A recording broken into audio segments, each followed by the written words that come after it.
মাটি খোঁড়া হচ্ছে। নিশ্চয়ই ছবিটা দেখছেন যে মাটি খুঁড়ে কি তোলা হচ্ছে।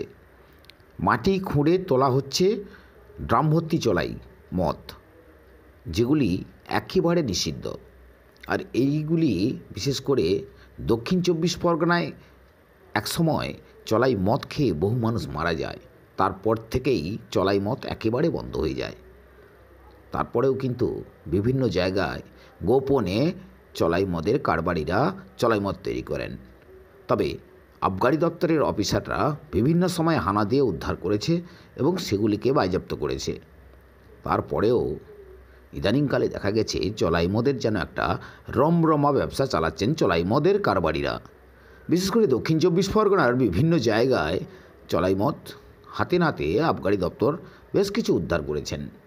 তবে এটি কোন জায়গার ঘটনা না দেখলে ঠিক বোঝা যায় না। বিশেষ করে দক্ষিণ চব্বিশ পরগনার সাগর বিধানসভার মৌসুমী আইল্যান্ডের ছবিটি আমরা তুলে ধরেছি, যেখানে মাটির নিচ থেকে চলাই মদের ড্রাম তোলা হচ্ছে। গোপনে চলাই কারবাররা মদের ড্রামকে মাটির তলায় লুকিয়ে রাখে, আর গোপন সূত্রে খবর পেয়ে আবগারি দপ্তরের অফিসাররা তাকে উদ্ধার করে এলাকায় ঢেলে ফেলে দেওয়া হয়।